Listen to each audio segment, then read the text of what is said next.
This is 20 minutes of real supermarket English. The kind of conversations you'll actually have when shopping in an English-speaking country. Every single day, 32 million Americans walk into grocery stores, which works out to 1 in 7 adults making that trip. And here's the thing about supermarkets. They're one of the first places where your English skills face a real-world test. Finding items, asking for help, understanding prices, talking to staff, all of it happens in a noisy environment with people moving around you. Today, we're covering the phrases and conversations you need to navigate any supermarket with confidence. We'll practice asking where things are, understanding directions from staff, and making requests that sound polite and natural. By the end of this episode, walking into an English-speaking supermarket and getting exactly what you need will feel much easier. Let's start with entering the store. Walking into a supermarket, the first thing you might need is something to carry your groceries. And this is where English gets interesting because the words change depending on which country you're in. Americans grab a cart, while people in the UK and Australia grab a trolley. Head to the southern US and some locals call it a buggy, which confuses visitors from other parts of the country. The small one you carry by hand stays the same everywhere and goes by basket. Let's practice these phrases and make sure to repeat after me. Excuse me, where are the shopping carts? Now the British version sounds like this. Excuse me, where are the trolleys? And when you only need the small one for a few items. Do you have any shopping baskets? Staff might respond with something like, the baskets are right by the entrance next to the carts, or they could point and tell you, just grab one from the stack over there. Here's a short conversation to practice, so listen through it once and then we'll repeat it together. Customer, excuse me, do you have any baskets? Staff, yes, they're right behind you next to the door. Customer, oh, I didn't see them. Thank you. Staff, no problem. Your turn now and we'll take it slowly. Excuse me, do you have any baskets? Yes, they're right behind you next to the door. Oh, I didn't see them. Thank you. That exchange happens in supermarkets thousands of times daily, which means mastering it prepares you for real situations. Over 31,000 different products sit on the shelves of an average supermarket, which means finding everything on your own isn't realistic. Asking for help is completely normal. Polite requests in English use indirect questions, and this matters because saying, "Where is the bread?" sounds a bit blunt to native speakers. B1 speakers sound more natural with phrases like, "Could you tell me where the bread is?" which softens the request. Practice these structures by repeating after me. Could you tell me where the pasta sauce is? Would you mind telling me where the dairy section is? I'm looking for olive oil. Could you point me in the right direction? Directions from staff usually include aisle numbers, and that word aisle is spelled A-I-S-L-E. Numbered aisles appear in most American stores, and British stores commonly use them too. A typical response from staff sounds like this. It's on aisle 7, about halfway down on your left. Breaking that down helps you understand each piece. Aisle 7 identifies which row to find. Halfway down places the item in the middle of that row. And on your left tells you which side to scan with your eyes. Other common direction phrases include, it's at the end of aisle 3, or check the back of the store, and or it's on the top shelf, or look on the bottom shelf near the floor, or it's in the refrigerated section. Listen to this full conversation first, then we'll practice each line. Customer, excuse me, could you tell me where the pasta sauce is? Staff, it's on aisle 7, about halfway down on your left. Customer, and do you have any gluten-free options?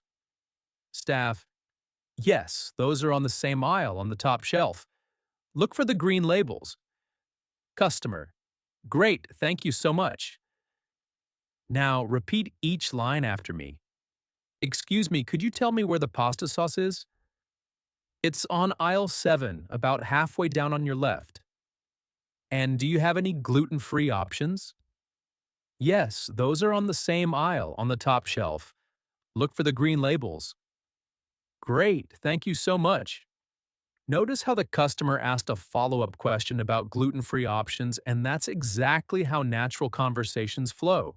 Products in supermarkets organize into sections, and learning these names speeds up your shopping while helping you understand staff directions.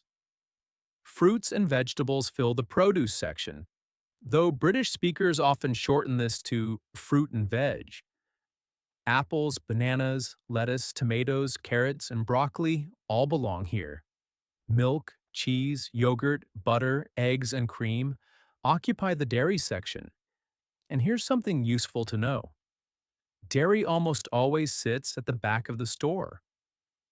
Stores position it there deliberately because everyone needs milk, which means walking to the back forces you past more products. Bread, bagels, muffins, rolls, and pastries fill the bakery, and some stores bake fresh bread throughout the day. Sliced meats and cheeses come from the deli or delicatessen, where staff slice them fresh while you wait. Deli conversations require their own practice, so we'll cover those in the next episode.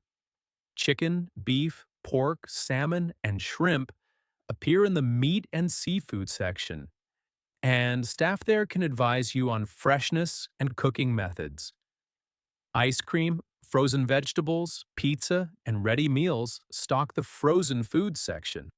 Soup, beans, tomatoes, and tuna belong with canned goods, and these products typically last months or even years. Practice asking about these sections by repeating after me. Where is the dairy section? Is the produce section this way? I'm looking for the frozen foods. Which direction? Could you tell me where to find canned goods? Staff responses vary, but usually sound like dairy is in the back corner, or produce is right when you walk in on your right, or frozen foods are in aisle 12.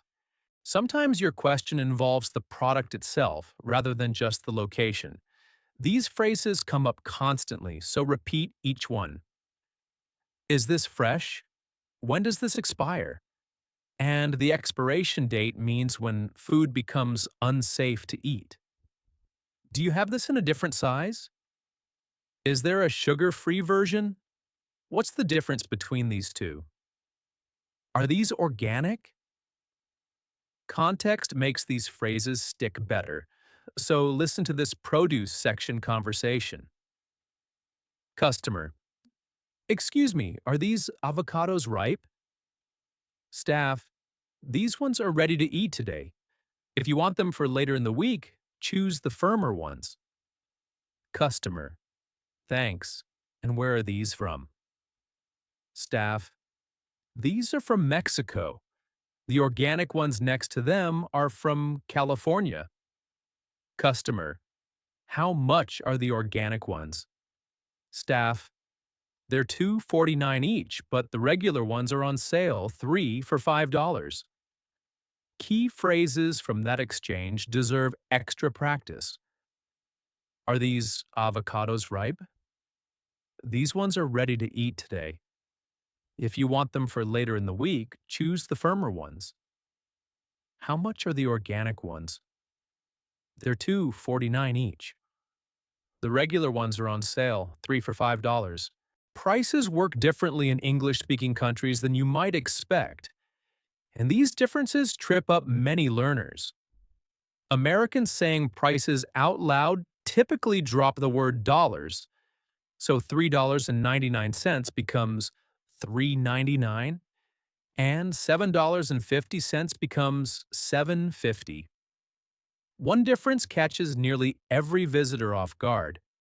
Shelf prices in the U.S. exclude tax, which gets added at checkout. Walking up to pay and seeing a higher total than expected surprises people constantly. The UK, Australia, and Canada handle this differently by including tax in the displayed price. Sales vocabulary helps you spot deals. On sale signals a reduced price, and special offer means the same thing. British stores use BOGOF, which stands for buy one get one free, while American stores favor 2 for 1 or buy 2 save a dollar. Practice these price conversations by repeating after me. How much is this? It's $4.99. Is this on sale? Yes, it's reduced from $6 to $4.99 this week. Do you have a loyalty card?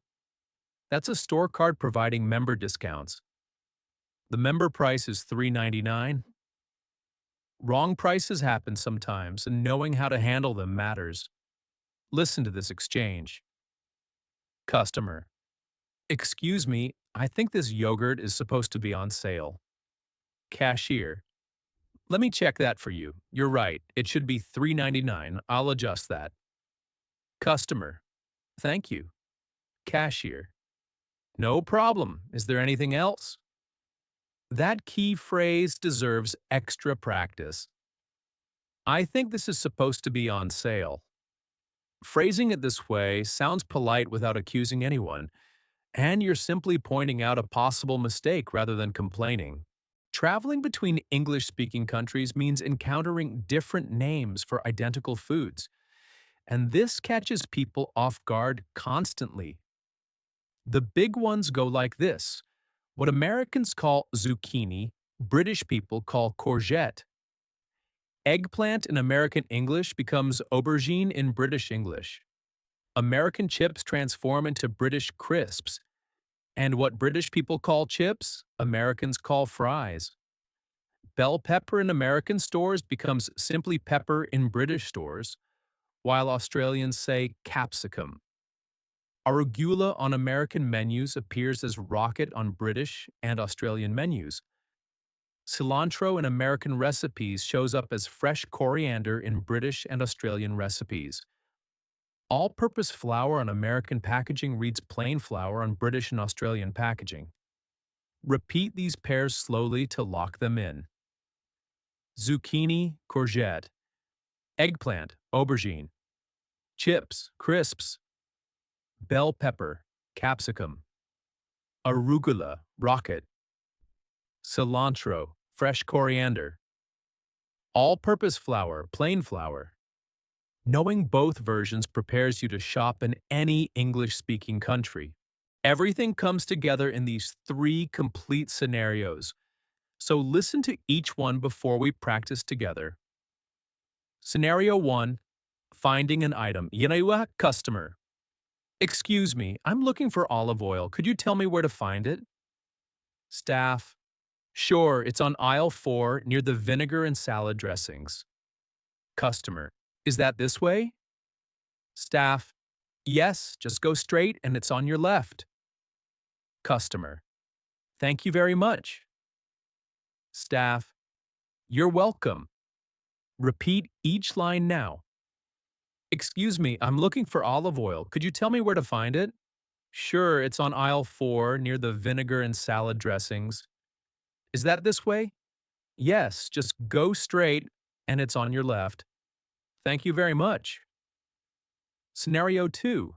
Asking about a product customer. Is this bread fresh? Staff. Yes, it was baked this morning. Customer. And do you have whole wheat? Staff. The whole wheat loaves are on the shelf below. Customer.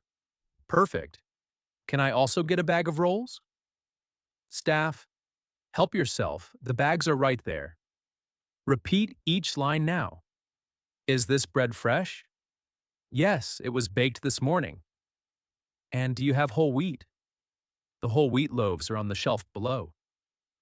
Perfect. Can I also get a bag of rolls? Help yourself. The bags are right there.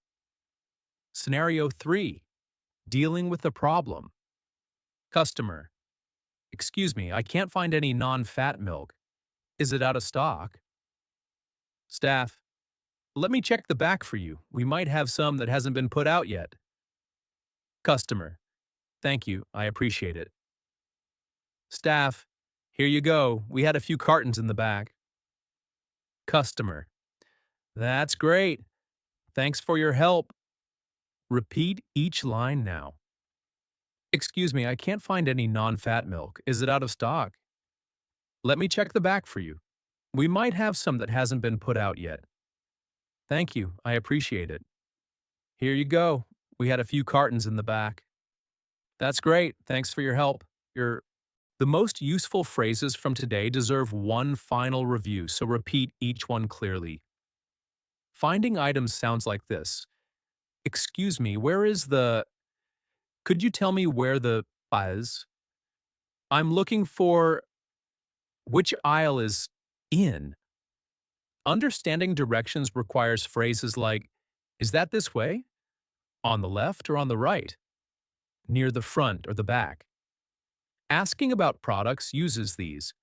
Is this fresh? When does this expire? Do you have this in a different size? Is there an organic option?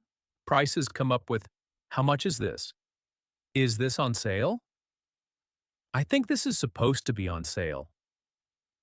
Problems need these phrases. Is this out of stock? Could you check the back?